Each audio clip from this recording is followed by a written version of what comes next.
Nakita ko na ang pinakamukhang alien na nilalang sa mundo. Mukha siyang mutant.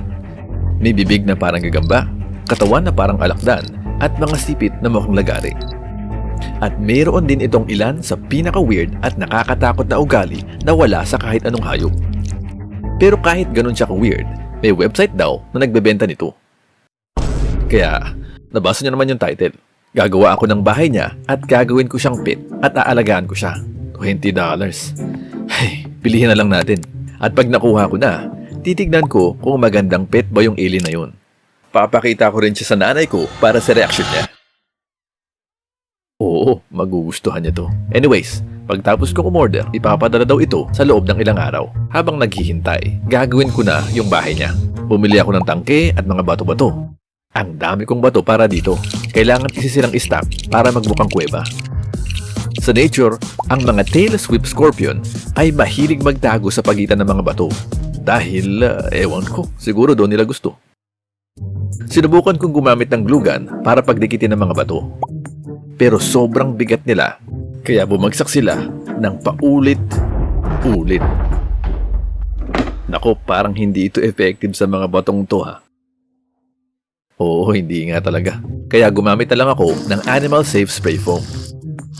Tinakpan ko ito ng malalaking bato at maliliit na bato at inulit ko sa magkabilang gilid. At ayan, sana nakikita niyo yung vision ko.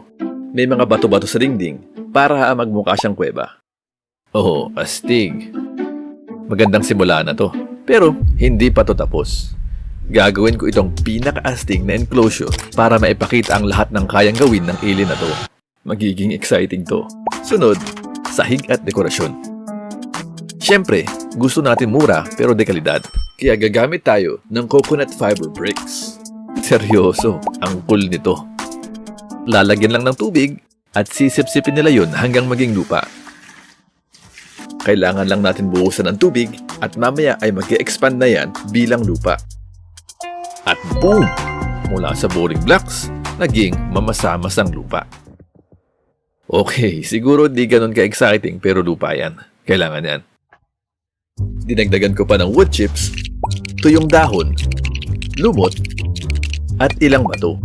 Ayon sa nabasa ko, kayang maghukay ng lungga ng alien na to gamit ang sipit niya. Ang saya niya sigurong panoorin pag ganun. Para sa dekorasyon, gumamit ako ng maninipis na sanga. Dinikit ko sila sa itaas ng enclosure para magmukha silang ugat ng puno.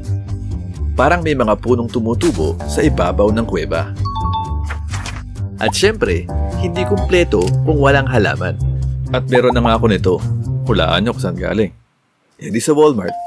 Pa-sponsor naman ako. Please, please. Maliliit lang talaga ang binili ko para di magmukhang halamanan. Inayos ko sila at binasabasa ko gamit ang sprayer.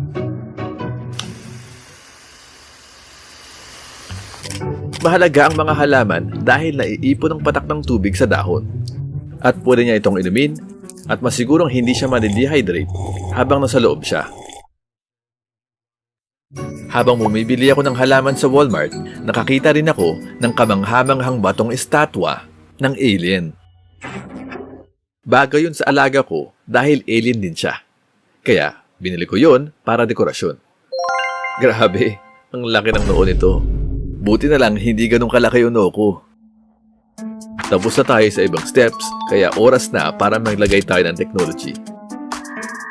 Una, ang astig na machine na to. Kailangan muna itong lagyan ng tubig, i-assemble, at ikutin lang to. Ito na, gumagana na siya oh. Ang dami ng lumalabas na smoke. Ay, fog pala. Hindi siguro maganda kung smoke ngayon lumalabas. Pero ang astig oh, lumalabas lang yung fog dun sa dulo. Hindi ko rin alam kung paano nagiging fog tong tubig, pero ang astig. Nakakatulong din ito para mapanatili ang tamang humidity sa tamang pwesto ng enclosure. At ang astig talaga niya, nakakadagdag ng ambience sa enclosure. At para mas astig, maglalagay pa tayo ng isa pang technology. Itong super liit na Bluetooth speaker na itatago natin sa ilalim ng dahon. Iko-connect lang natin sa Bluetooth at pwede na tayong magpatugtog tulad ng cave noise. Dagdag sa ambience, Pero hindi lang cave noises ang pwede kong patugtugin. Pwede din ako magpatugtog ng iba, tulad nitong pinaka nakakainis na tunog sa buong mundo.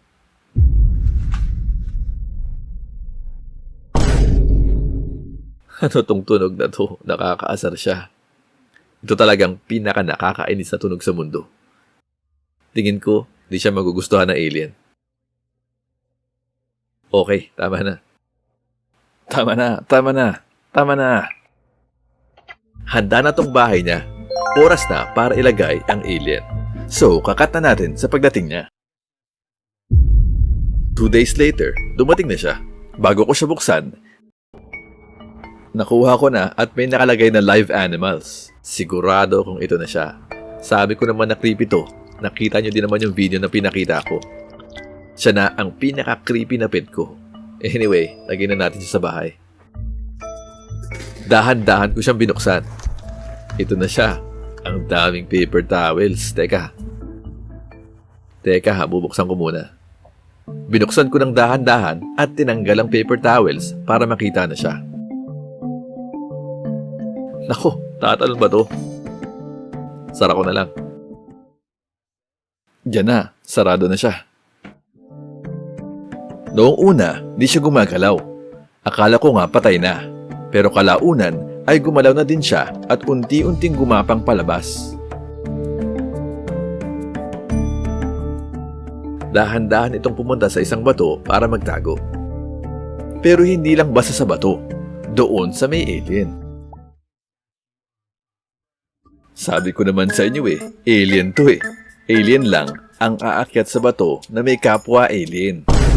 Sabi ko sa umpisa ng video, napapakita ko to sa nanay ko.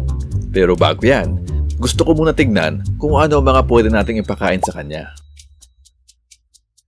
Nag-research ako at ang sabi sa internet ay crickets daw ang kinakain nito. Buti na lang ay may crickets ako sa bahay dahil sa iba kong pets. Nilagay ko mga kuliglig at akala nila ay may bagong buhay sila. Kumain na nga agad sila ng lumot. Pero mali sila dahil ito ay bahay ng tail-swift scorpion. Sa kasamaang palad, may isang kuliglig na nagkamali ng punta. Pumasok siya sa lungga ng scorpion. Akala ko'y katapusan na niya, pero nakalabas din siya ng buhay pagkatapos ng 1 minuto.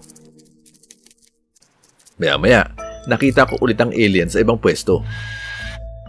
Tulad kanina, may kuliglig na lumapit sa kanya, pero iba tong cricket na to dahil pilit talaga siyang lumapit sa may bandang bibig ng scorpion. Pero hindi niya pa rin kinain. Alam ko na kung bakit ayaw niya kumain. Itong alien pala ay nocturnal. Kita niyo naman na may maliwanag na ilaw ako dito. At sobrang liwanag talaga dito. Kaya siguro ayaw niya kumain. Hahayaan ko muna siya mag-adjust ng 1 linggo. Tapos tsaka natin gagawin yung mga plano natin. Sa ngayon, ito munang video galing sa seller ang panoodin natin. Astig, di ba? Anyway, back to content na tayo. Ito na ang pinakahihintay natin. Ipapakita ko na sa nanay ko tong alien creature. Tapos ipaprank ko siya. Gagawin ko yun gamit itong 1-on-1 model ng tail-swift scorpion. Hahagis ko to sa kanya. Pero wala pa siya sa bahay, so cut ko muna yung video. Tapos, babalik ako mamaya. Pasok ka na, dali. Gusto ko lang pakita sa iyo yung bago kong pet. Andito siya at gusto ko hulaan mo kung anong pet siya.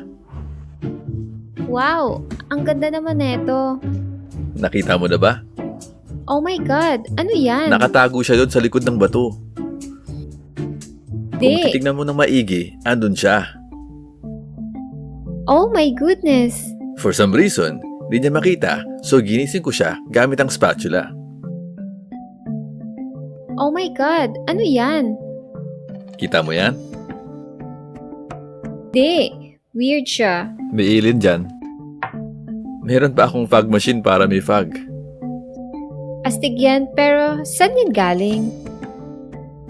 Sa space siguro. Space? Well, yan na siya. Cool ba? Di, weird siya. Mukhang masama. Buti na lang, di mo na siya makikita. Bye! Ngayong nakita na niya, kinuha ko na yung 1-on-1 model. Magiging nakakatuwa to. Balik ka dito ho. May papakita pa ako. Oh my God! Wag! Gusto Huwag mo ka siyang lumapit. kamustahin? Oh my God! Grabe! Kadiri!